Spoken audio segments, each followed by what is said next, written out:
On our show today, we have the pleasure of interviewing two influential role models in the lifestyle community. This couple has created a business dedicated to providing people with advice, knowledge, and support to aid them in their lifestyle journey.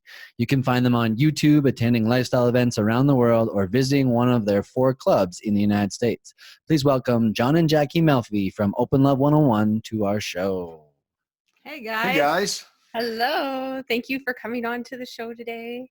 Thanks so much for having us on here. Yeah. So you guys recently took a trip to Italy. How was that?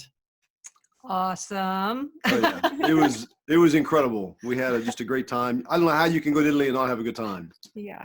I think John was like a travel agent in his other life. He loves to plan these things, and I love him planning them. Oh, that's so nice. We had such a great time. We got to have our anniversary, watch a Formula One race, do some relaxing, some tourist stuff. I don't know. We rode on a lot of boats.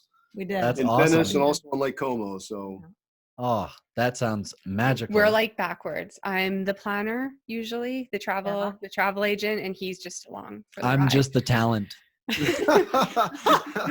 Same here. Yeah. You're the trophy husband. Yes. I make Excel sheets. That's how serious it gets. Oh boy. Oh yeah, there's a plan. There's a plan. So we brought you guys on the show today because you guys have your company OpenLove 101. We do.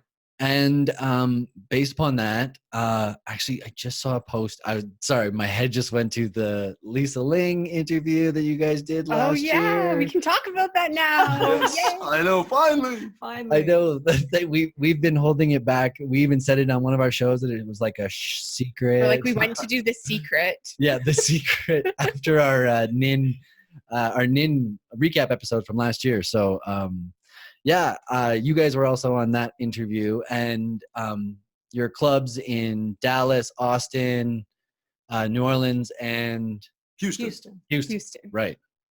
Yeah. And so on the interview, they actually came to our home for the weekend. We did interview here at our house. We did some B-roll stuff out, having fun, shooting shotguns. B-roll. They wanted to get that Texas vibe. Yeah. And then one night they came to our club here in Houston and spoke to a bunch of our members and showed them around. So it was a great experience. And then, as you know, they were in New Orleans for Naughty Nolans. Yeah. That was a interesting lot of work. Yeah. I didn't know what we were signing up for. I couldn't imagine having them come to our house, though. Oh my gosh, I'm glad that didn't happen. We avoided that. But it was funny when we were in our room and they were all crammed into, like, all the audio, the background guys were all crammed in the bathroom. That was so funny. Yeah, you don't realize how much behind the scenes stuff goes on to produce one of those programs. It's pretty incredible. Yeah, and like they filmed that like a year and a half in advance as well. Like it's crazy. Yeah.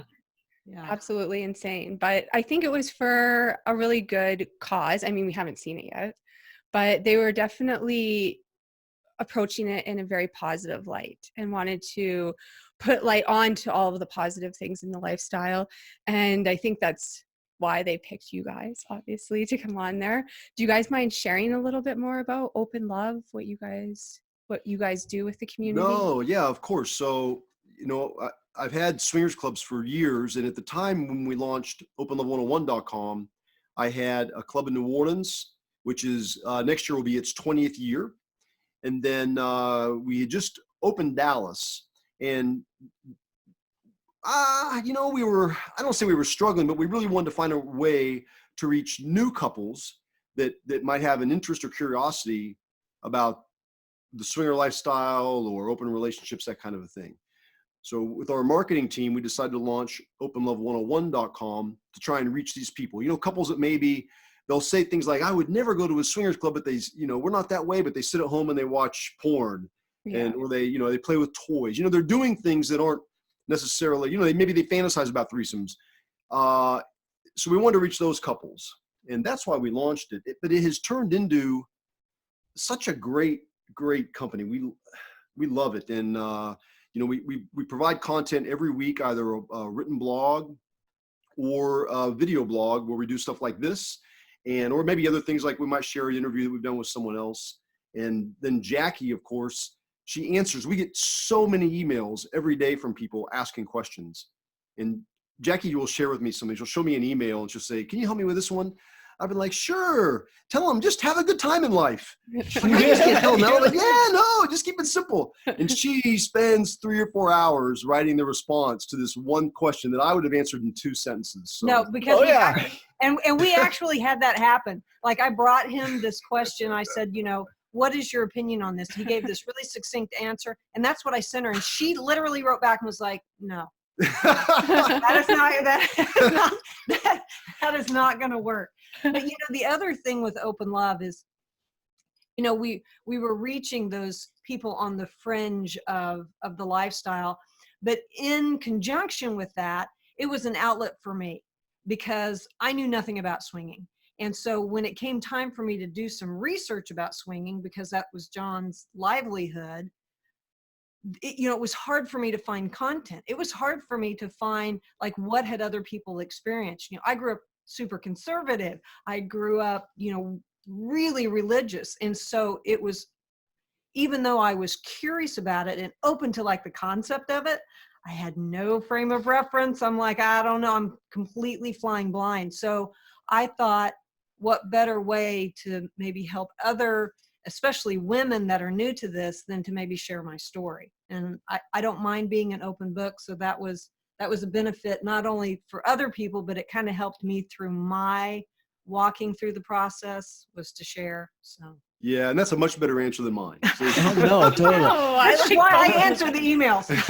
But we have had these conversations before at like meeting each other at Naughty Nolans in 2018. And then we were hanging out with you guys last year as you guys handed off your crowns to us, which is quite funny because we were hanging out before and that was really quite funny. We were like literally just hanging around watching things, and then all of a sudden we're up on stage with them anyways. So that was really funny. That was sweet. But we've had that conversation because that's kind of how we started out, was not having the information, like looking for it everywhere, being like, okay, where do we find information? And then when we decided to do our trip to Hito, that's when Tara decided that she wanted to blog about it. Mm-hmm. And that's kind of where we started, was like, okay, well, maybe we'll get this information out there, and then maybe people gravitate towards it because we're just sharing our journey. People want it. People are very curious about it. And I think the nice thing that you guys have with the clubs is a lot of newbies and a lot of newbie questions. And so you're able to tailor a lot of your content towards helping them with very direct questions that they would have. I find like a lot of times your content is a very direct question, but like it's very helpful. It's what those people need. And a lot of times I learn from reading your newsletter. So thank you. Oh, that's so great. Yay. I love, that's what I love about like the sort of like the OpenLove and what everybody does is like they all share just a different perspective of technically the same way of, being in the lifestyle, right? Like we all talk about the same things, right? We all talk about it, but we all give our different perspectives. And I love your guys' perspective on the lifestyle. And Jackie, of course, I love your stories of how it's become so empowering for you and all of that stuff. Because Jackie, you didn't start out in the lifestyle. Like you said, John was the one that, yeah. Do you guys mind sharing a little bit more about that? Oh, no. Yeah. I mean, I was born in the lifestyle. At least I don't remember from 0 to 18, but in 18, I was pretty much in the lifestyle. So, but you didn't call it that. You didn't know it had like a name. You just thought you were normal. That's it. I just hung out with people. We'd have group sex and threesomes. It just seemed like that's how it was. And, throughout my younger adult life, I would have girlfriends occasionally. And it just, to be in that really strict relationship models, it caused me some issues over the years. And, back then I was drinking, so it was easy for me. I can say today, I wasn't in a monogamous relationship anytime I was in a monogamous relationship. It was at least me too. She thought we were, and she thought we were, and she thought we were. But today with the clubs, Jackie and I had gone to high school together, so we knew each other already. Mhm. And she reached out to me on Facebook. We were getting ready to go to a high school reunion, and I lived in Florida. She lived in Kansas, where we grew up in Wichita, Kansas. And she reached out to me. I think we chatted on Facebook for 5 minutes, and then we're like, let's talk on the phone. And I'm trolling her pictures, and I find out after the fact she's trolling mine, and we started talking. We talked that night for hours. Mm-hmm. And then the next night for hours, and the next night for hours. So 7 nights in a row. And I told Jackie what I did, which I learned it was important to do that, because there were many times I would go on a date or 2 or 3, and then they would finally ask, and I would tell them, and that would be the last date. Right. Or I would meet the parents, and then the next day she'd say, yeah, my parents aren't going to let me date you. I'm like, you're 30 years old. Well, I'm sorry, but I still got to please my parents. Oh my God. Yeah. I learned to be really upfront about it. And I was willing to be in a relationship that was monogamous, at this time in my life, as an adult. And, but Jackie and I talked about it, and she decided she wanted to try something a little different and open the relationship up. So.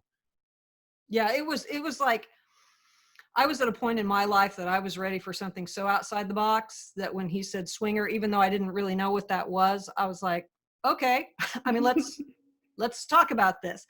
And it wasn't, here's the thing. It wasn't like I had this opinion about swinging, but I had an opinion about John. I mean, there were qualities that he had that I just really fell in love with. So the one interchange that I'd ever had in my entire life with swinging happened to be probably a year before John and I reconnected. And that was, there was this rumor going around that there was this couple within our community that were swingers. And I was like, swingers, what is that? So, so I looked up, I knew enough to know that this meant that this married couple was having sex with other people. And all I remember thinking was that poor couple, poor couple that they're, they just obviously don't understand the ramifications of marriage. They don't understand commitment. They all of those things that we talk about negatively about swinging, those were the same views that I held. And so when John said, I own swingers clubs, this is after I had gone through my divorce, after, being super judgy of these swingers, but then my marriage was falling apart, but somehow I was still like more superior than them. I was ready to okay, let's see what this is. I really like the qualities in him. So it must not be all that bad, because he's a great guy. And then on top of that, when we talked about some fantasies, his response was, well, I think we should see about making that a reality.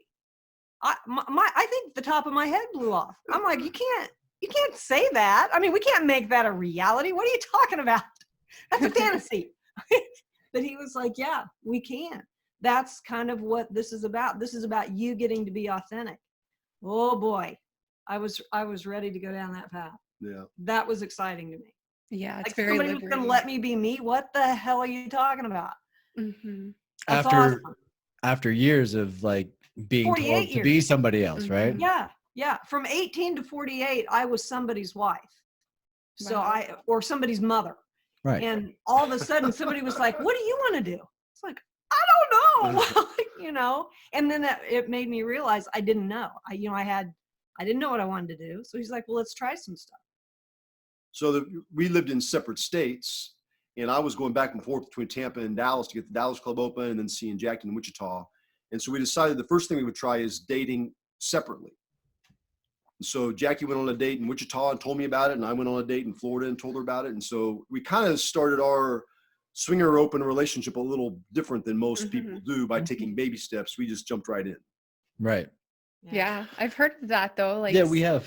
some couples, they don't want to see each other in the beginning. Yeah. And so that's like their workaround. And you know what? In most cases, it's successful because they know that's what they want and they're doing what they want. And they want to hear about it. They want to know almost like the intricate details of Well, not everyone. Not everyone, but most people want to know, like they are intrigued about how your date went and kind of what made it joyful for you, right? Like, because again, seeing your partner fulfilled and happy is kind of like what most people are in the lifestyle for. So when you get to hear it and see it like through pictures and stuff like that, I think that there's like that draw that you get to be able to do that. Did you guys like share everything about everything? We did, but you know, the reason that I was really hesitant initially for us to do anything together was I wasn't sure how I was going to process it.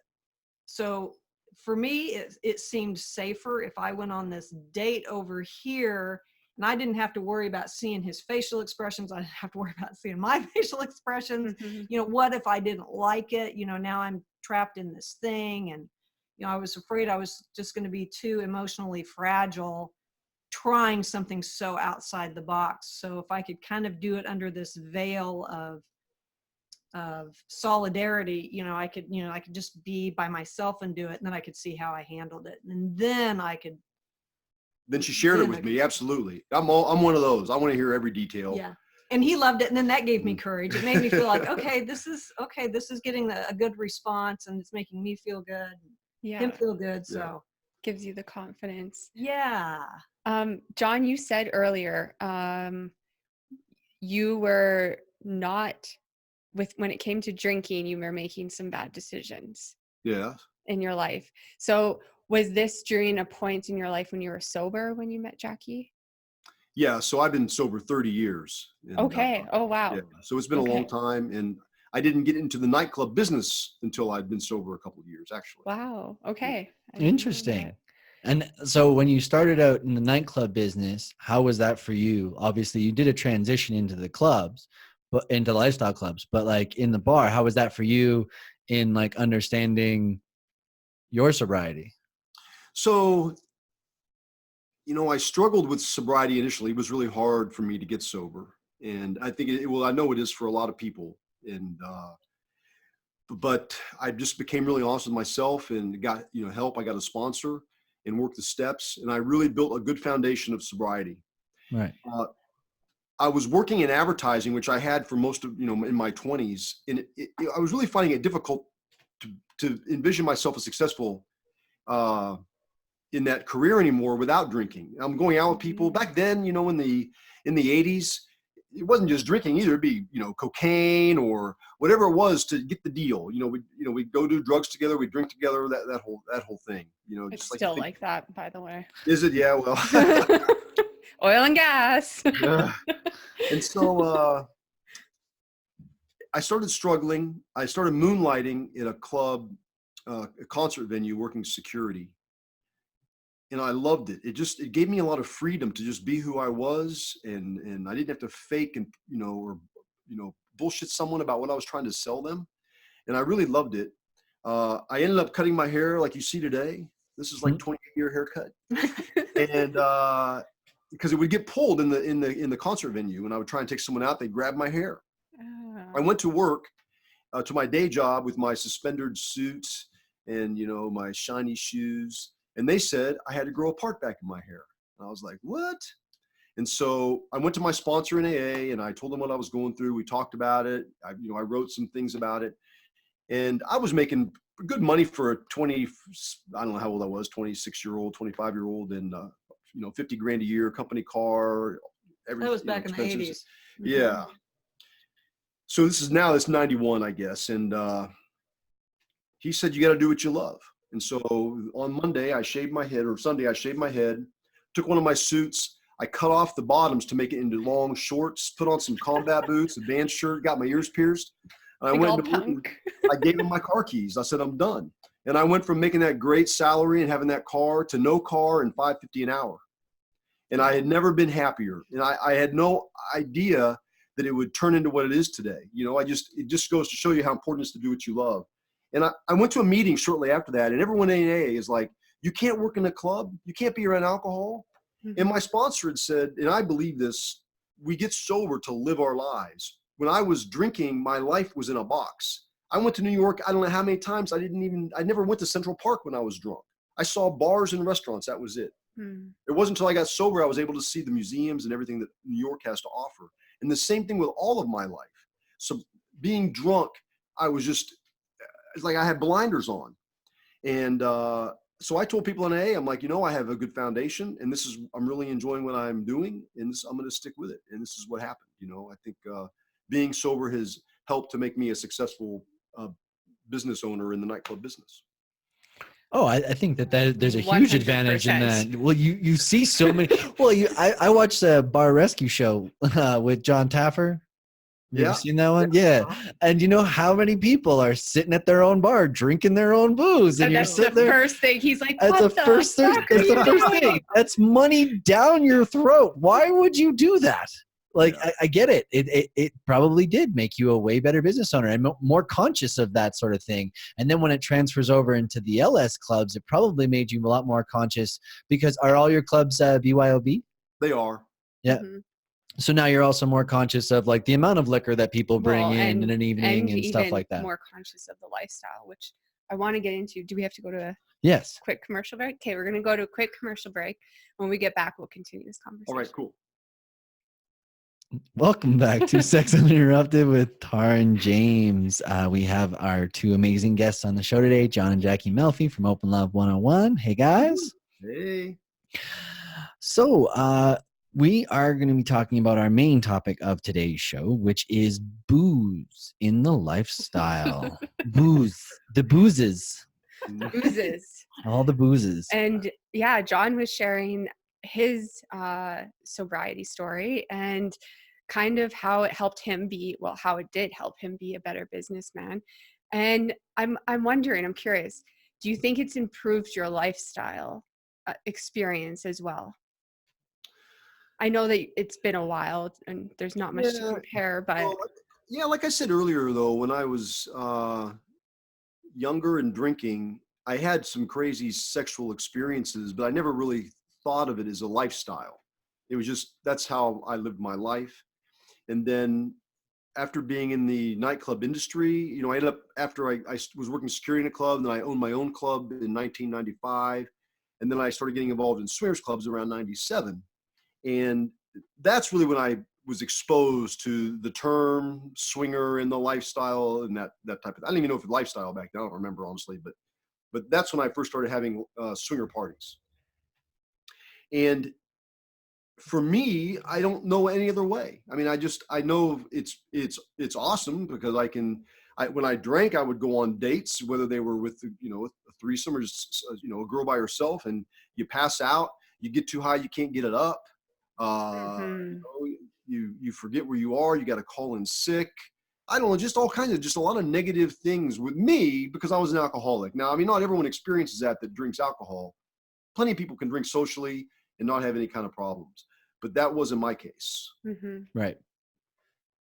And so do you find like, I guess you did have some lifestyle experiences when you were intoxicated. Do you find now that it's a little bit more enhanced for you? Like you get more of the feel, like you get to maybe remember more and like. I do. Absolutely. Yeah. You remember everything about it. Mhm. And that's I understand there's some people that may have difficulties being in the lifestyle for some reason, and maybe they don't want to remember.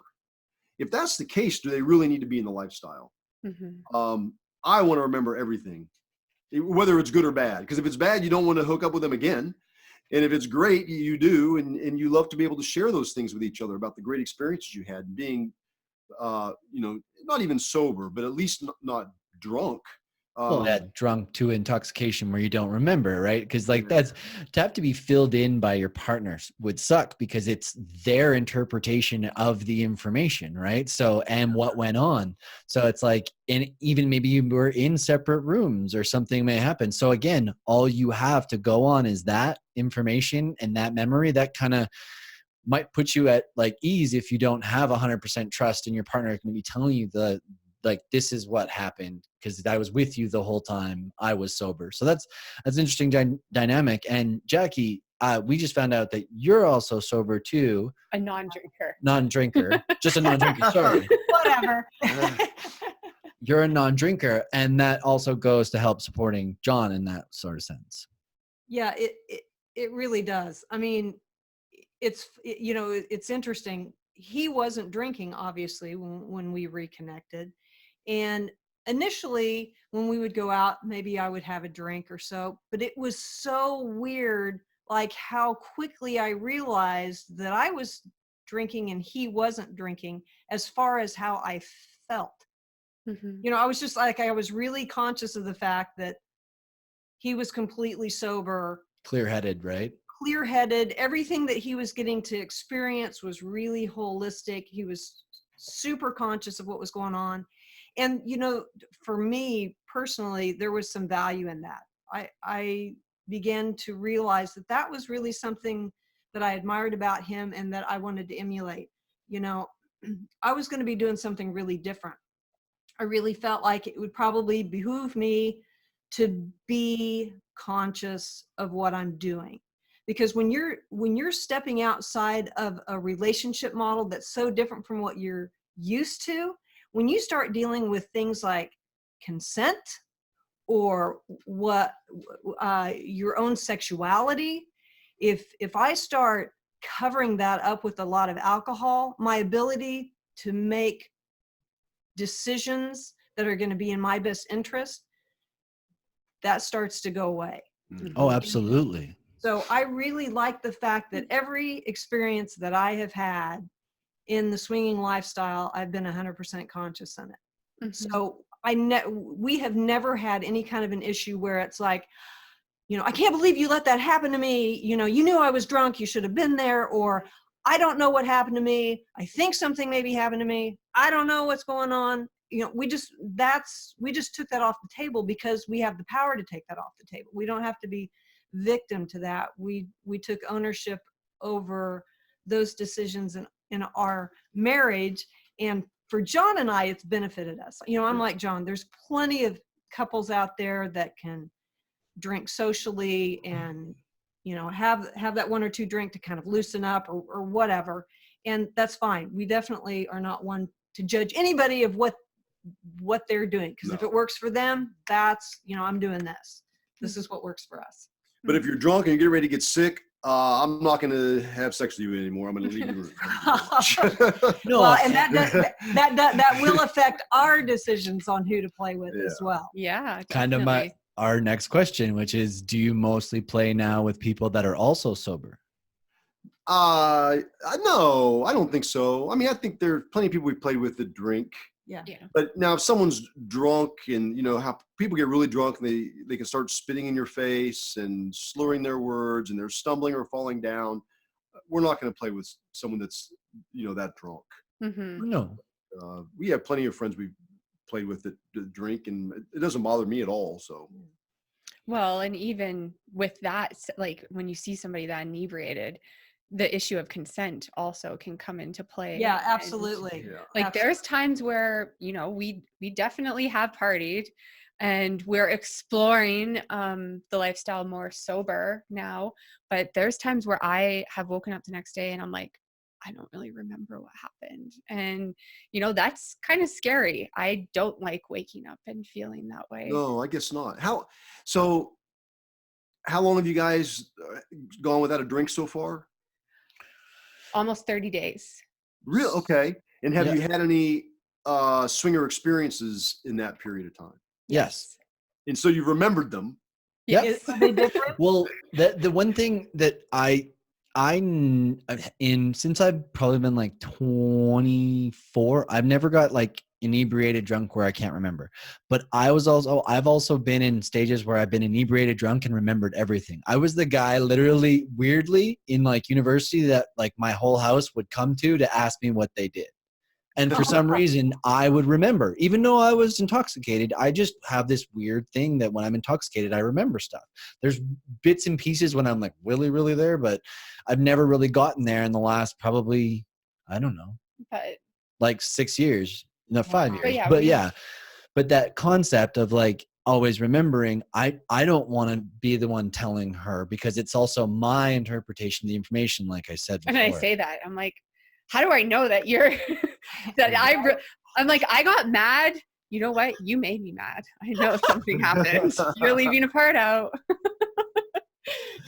And well, of course I'd leave the part out where she got mad at me and because I might have done something wrong. Why would I go back to that space to go, hey, I'm gonna put myself through this again because that's what I wanted, right?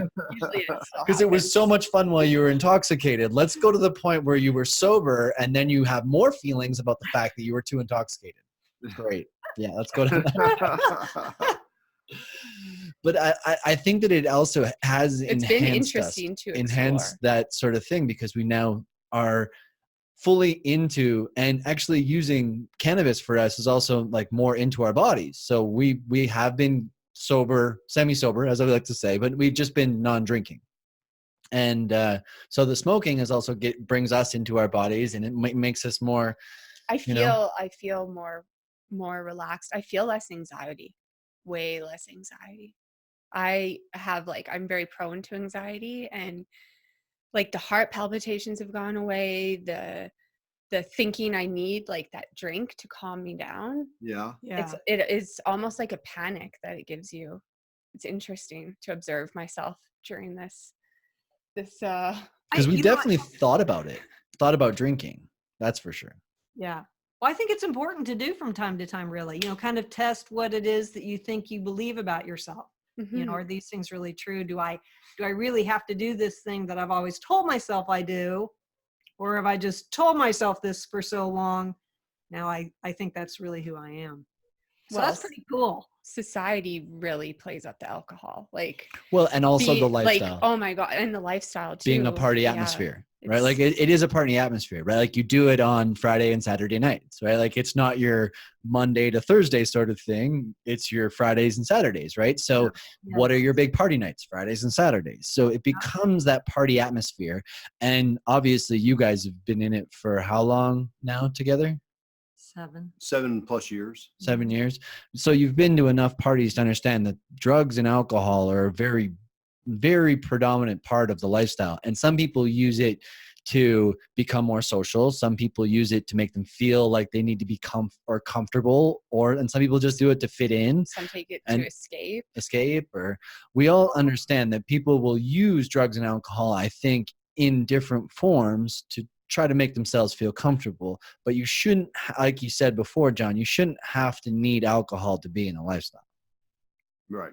Yeah. And I think it's important to note that any kind of social gathering, whether it's a swingers club or a football game, a lot of focus is on alcohol or anything that's going to kind of affect your mood. Yeah, nightclubs in general. Yeah, I mean, they roll around it, and that's nightclubs, just that's the way it is. It's and society. Yeah. It really is. I did probably 7 years ago now, I did a bikini competition, and so I didn't drink for 3.5 months, and that was when I was single and in my early 20s. So Wow. that was really interesting to navigate, being that age and being single, because everything was just about partying at that point. And Yeah. it was really hard to like get out and have fun and really find my groove again. I felt really lost during that time. It isn't easy No. to go against the grain with this. Yeah. Yeah. Early in my sobriety, I would go out. I've been sober a little while, I don't know, 6 to 8 months, a year. And I went out to a club, and I was so uncomfortable dancing, talking to people. The reason I started drinking was so I could fit in, and it gave me courage. I was a bright redhead in junior high school, and I got teased, picked on for different things, especially my hair. I became very shy and introverted, scared. And alcohol, the first time I drank it, I remember how much courage it gave me, in that people that I was with liked me. And that was the trigger right there. And then I was off to the races. So. Mm-hmm. Yeah, I can relate. Definitely. And I think that a lot of people have issues. Like I've always thought about issues with alcohol, because like, again, being in the lifestyle, when you're doing your weekends, it's like there is that like 3 to 5, 6 drinks that you're sitting there socializing, doing all that stuff. And I don't know. I just feel like sometimes it's like, even if I just knock that down to 1 drink and then a water and then 1 drink and then a water and just normalize it that way, I'm still getting potentially a buzz if that's necessary. But like not drinking also obviously is I feel it adds to the lifestyle more. I feel like I can have these open conversations where I'm talking about things that like really mean some stuff to me now, right? Like, and I get to open up more about this stuff instead of talking about kind of bullshit just to have a conversation, right? When you're intoxicated, it's that verbal diarrhea that just kind of that I always have. But okay. He won't. But no, that's good. I think that it's nice to provide some advice for people who are like trying to practice drinking less or sobriety in the lifestyle. Um, yeah, the water is definitely helpful. I find one thing that we do too is like trying have like a max and tell each other like I'm only gonna have 5 drinks tonight, and kind of hold each other accountable for that too, because it is kind of easy in these situations, like especially with shots and stuff, that it just gets in your face and you just put it down your throat. Yeah. Alcohol has a ton of sugar in it, and so something you can do to kind of alleviate. First, I mean, when you initially get sober, the withdrawals, or if you're trying to just drink less, is candy, because candy will provide you with that sugar high that you're looking for sometimes in the alcohol. That makes sense. Or fruit juice, fruit juice can do it too, Yeah, and we don't drink a lot of pop and stuff, so we probably really feel the sugar and the alcohol then. Yeah. So have a Red Bull. Have you ever done like a dry night at any of your clubs? No. I guess is there a reason?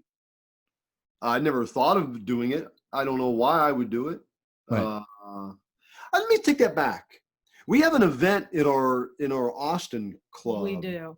It's called Shrine. It's Sunday once a month on Sunday, and it's really Shrine is an umbrella for a bunch of subgroups that are into different kinks. So you'll have groups in there that do rope, suspension, bondage, BDSM, flogging. What do you call those suits they wear? Latex. Mm-hmm. Oh yeah. It's an amazing event. I mean, I think last one we had a couple weeks ago, 300 or 400 people were there. No alcohol allowed in the club. None. And that's based on the promoter that puts on this event. And a lot of that has to do with that lifestyle. It's really important to them that you're completely in control, that when enough is enough, and you can say no, use your safe word. You don't need a drunk person tying you up. No, because you don't want that person to pass out while you have a rope around your neck. It really is a safety issue for them a lot of times, and a consent issue. It's amazing how smooth that night runs, and how we never have to ask someone to leave and they say, we're not going to leave. No. Right. They're just normal Very people. Respectful. Oh my God, it's really, really a good night. So obviously you've had some alcohol related issues in your clubs before. Yeah, of course. Yeah. No shit. Well, and that's kind of the things. Do you have are all your clubs self pour, or do you have somebody pour for you? In Louisiana, we can pour. And so we do control, if someone's getting out of hand, our bartenders do control the pours. Yeah. Here in Texas, it's illegal for us to pour. Right. So people they have all the control over their alcohol on their own. So I don't agree with it, but it's the law. So yeah. And you mentioned something good too, is that if you're in the lifestyle exploring kink, really check your alcohol intake. Because you can do things. I've been in that position with booze and kink, and afterwards I didn't feel very good about it. You can really hurt somebody. You can really hurt somebody. People's pain levels, their thresholds are different. It's just, and same with how well can you aim a flogger when you're 6-7 drinks in, right? Like you can do damage on their kidneys and stuff. So you made a really good point with that. And it's interesting though that we will see the importance of that from a physical standpoint, but we'll downplay the emotional effects that too much alcohol can have on us. Mm-hmm. Oh, absolutely. I know. So I know it's just part of, I think, raising the consciousness with that too. And I agree. And I think being role models in it as well, like not like showing that we can do this being sober. You guys are doing this being sober. It's completely healthy and normal to be in the lifestyle sober as well as drinking. It is. And a really interesting point is, so I told you I went to a meeting and they told me I shouldn't be doing work in the nightclubs. So many years I did, and I cannot tell you how many people would go to one of my staff and say, why doesn't John drink? Oh, he's been sober a while. Really? Can I talk to him about it? And they'll come up and talk and can you take me to a meeting? Sure, let's go to a meeting. I mean, it happened every single weekend. One or two people would come up and ask me about how I stayed sober, and I would show them or help them, show them the path to sobriety. So it really was, it ended up giving me what I love to do, and that's help people. Yeah. Absolutely. That's so powerful. No, yeah. Oh, that's so cool. I don't even have to ask my last question, but what is your advice for people who are trying to practice sobriety in the lifestyle? Yeah, I mean, I really don't judge people. I mean, I don't look at people that are in the club and say one way or the other if they're drinking too much or not. It's just the way it is. It will affect me in a negative way if I start judging people in that way. But if someone literally wants to get sober, first of all, they can reach out to me and I'd be happy to help. For me, the only way was to work a 12-step program. I know people that have gotten sober in other ways, but that's the way I know and understand. If you're just trying to, maybe not drink for a month, then that's what you do. You just cold turkey, commit to it, and don't drink. I mean, if you aren't able to accomplish that, what's the big deal? That's only something within yourself that you're trying to. I got sober because if I didn't, I was going to end up in jail or dead. So it was really a matter of life and death for me. Well, and I think too, sometimes we like to think of peer pressure as being something that only those first and second and third graders or the middle schoolers or the high schoolers are dealing with, but adults can deal with peer pressure just as much. And alcohol is a perfect example of that. What do you mean you're not drinking? How do you have fun and not be drinking? I'm like, well, how do you have fun and be drinking? So it's about making that conscious choice. I'm not going to drink. And if somebody asks me to have a drink, I just say, no, I don't want to. It's just about staying strong in your decision, because you never know, like John says, you could be that great example for that other person to be like, oh, wait, you mean I don't have to take this shot from this person just because they're offering it? I can say no. Mm-hmm. Yeah. So. Totally. Yeah. And it goes to that whole point of like, you don't need booze to have fun. Like that's that's the question back, right? Like, why do you need booze to have fun? Like, is life right now not as entertaining to you? Like going to Naughty and Nollins, is this not entertaining to you without booze? Yeah, you feel like you're on another planet. Like this is a completely different world. And you mean to tell me that alcohol is going to enhance this? Yeah. Actually, them drinking alcohol at Naughty and Nollins enhances my enjoyment. Exactly. And I get to watch this from people watching on the balcony. This is the greatest. People watching. Oh my gosh, John. But thank you guys so much for that wonderful information. We're actually just going to cut to a quick commercial break. And then when we come back, we're going to touch on our IG questions that we got from our Instagram followers. So stay tuned. Welcome back to Sex Interrupted with Tara and James. This is our last segment with Open Love 101, John and Jackie Melfi. Hey. So, question. I don't even have it in front of me. I have the Tara, questions. ask the first question, which was like the most asked question ever. Yeah, like this is crazy. This is why we asked you about your clubs. I'm curious to know if there are dry LS events. If so, are they popular? Like so many people asked us about this. Really? Yeah. That's why I was like, I don't know, you could do a coffee night. Bring your own coffee. We haven't, like I said earlier, we have a night that's really kink based, that's alcohol free. Maybe it's something we'll consider. I never have, because so many people, I mean, we watch them come in the doors bringing their alcohol in. Yeah. And I would say 95% of people bring alcohol in. Well, that's because that's what they were trained to do too. Yes. Right. From the beginning. That'd be kind of fun to try it sometime. That's a good idea. That is a good idea. Well, and here's the thing. Right now, there seems to be a lot of companies that are coming out with non-alcoholic products. Yes. For places that are specifically catering to people that don't drink alcohol. They call, I think some of them are called like dry bars or whatever. Yeah. And maybe people are interested in that. More vocal about, let's have a place where we can go. We still want to go out and hang out, but we don't want to be around alcohol. Yeah. Somebody actually mentioned that to me on Instagram. They asked if they're like, I know that they have like gay coffee shops and gay bookstores. They're like, do they have lifestyle ones where there's no booze? And I was like, I don't think so, but that's a kind of a good idea. Interesting. I was even going to say, I lost it. Sorry. It was right because I wanted to go first. She squeezed, and so she's like, I get to go first. Non-verbal cue. And I was sitting here like, I got a good one, And Oh, yeah. do you wanna ask the next question? Sure. Sorry, folks. I got a little stoned before this one, and that one just slipped away. All right, next question. At what point does consent go out the window when someone is drinking? Well, consent should never go out the window. Yeah.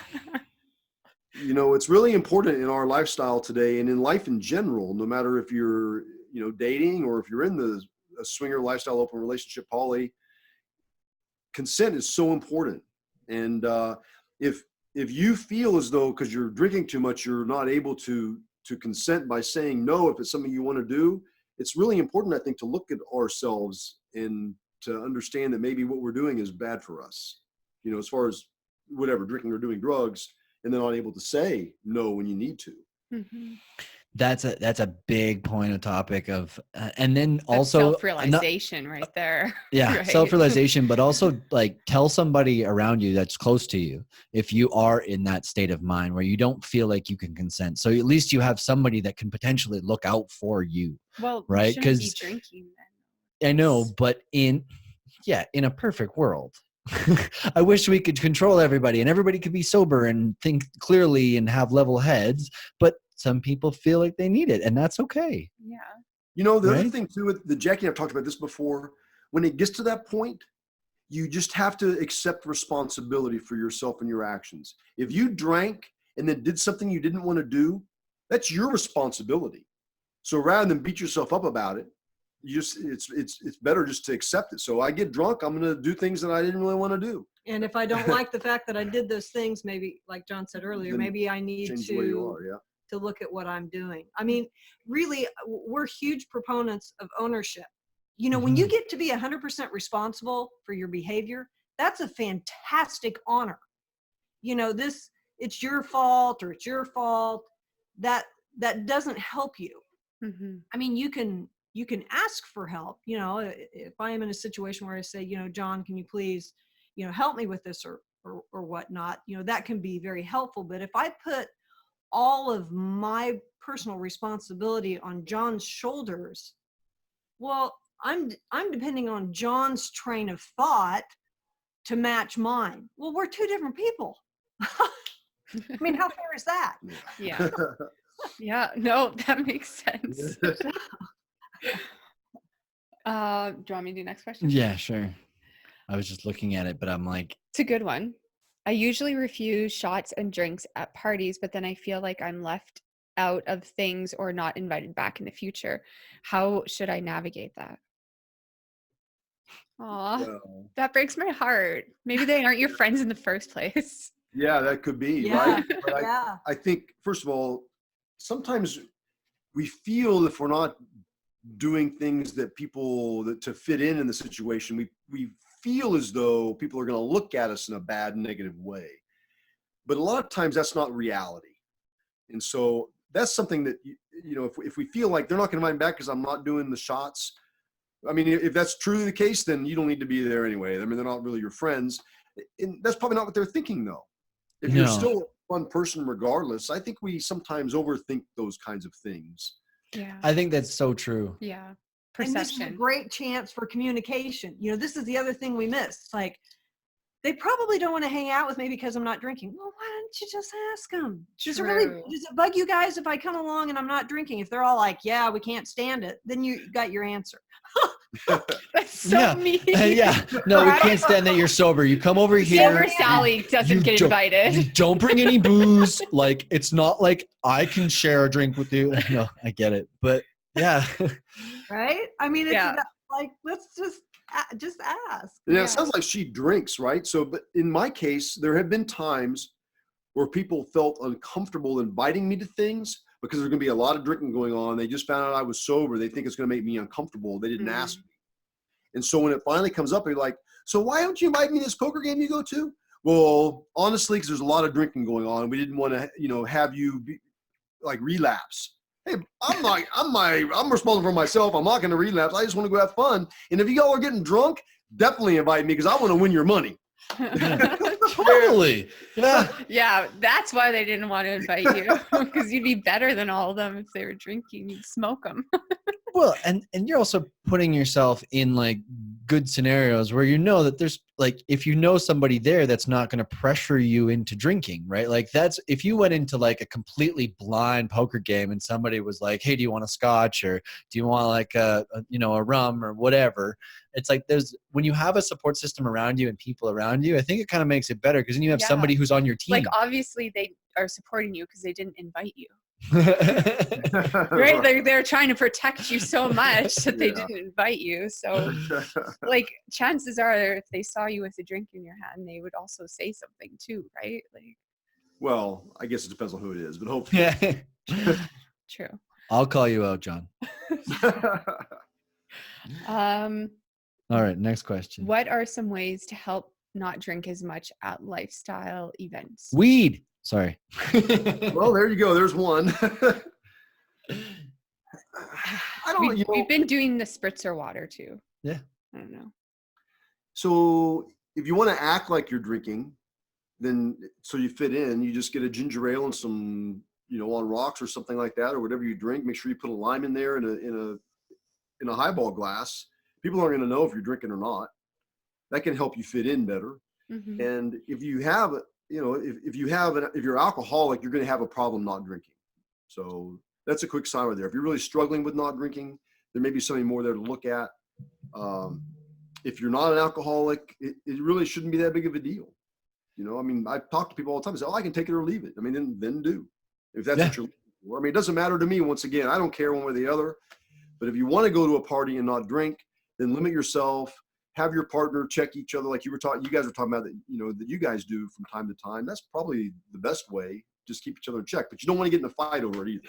I know. Start controlling your partner. Say, oh, baby, you had one too many drinks now. You're over the limit. Fuck you. You can't tell me what to do. Yeah. So. Yeah, we did that. Oh, we've been there. Yeah, we learned from that one. We like to fuck it all up and learn from it.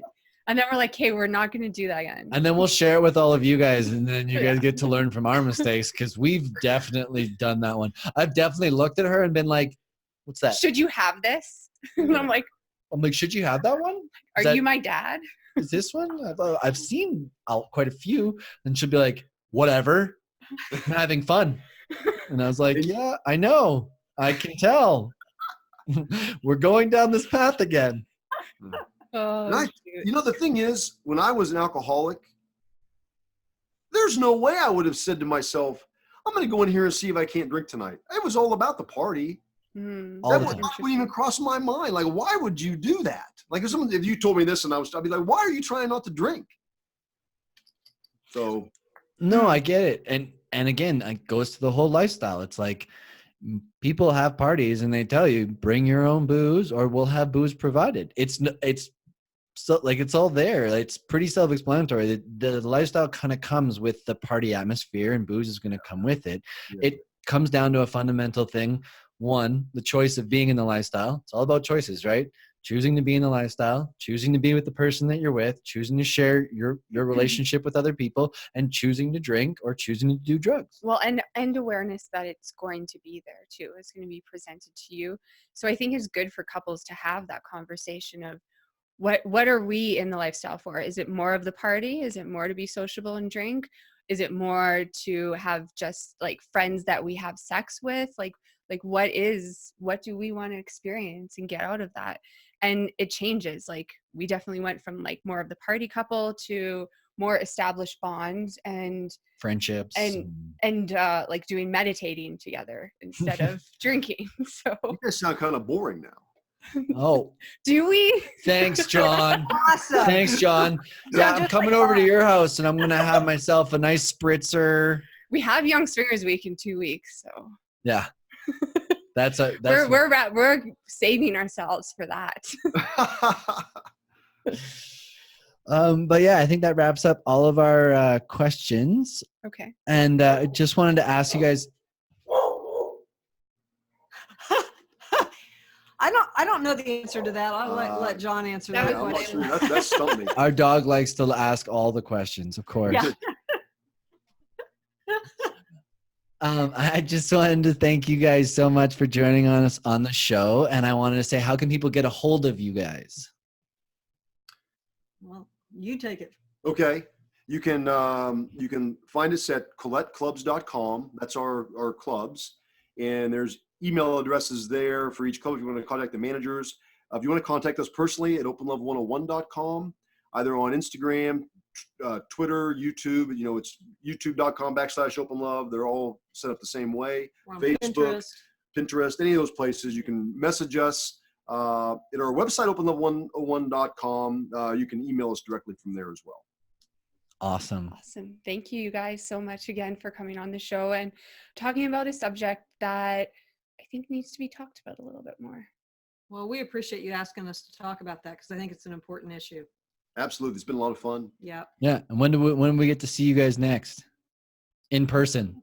When will we get to see you guys next? Naughty? I don't know. That's a year away. Before then. That's way too far. That's way too I far. have to figure something out if that's the next time. I think so. What part of Canada? Calgary. Calgary. Okay. Yeah. So Western. we're planning on going to northern Idaho for a ski trip sometime this winter. So maybe we can make a little jaunt up there too. Yeah. Maybe. And come to Banff. Yeah. Yes, of we course. like. Yes, we like. That's right. But anyways, again, thank you guys so much for joining us on the show. And again, thank you to our listeners. #SueCrew. Thank you for listening all the way to the end. We will have our next episode coming out at 3 p.m. Mountain Time next Friday. And until next time. Keep it sexy.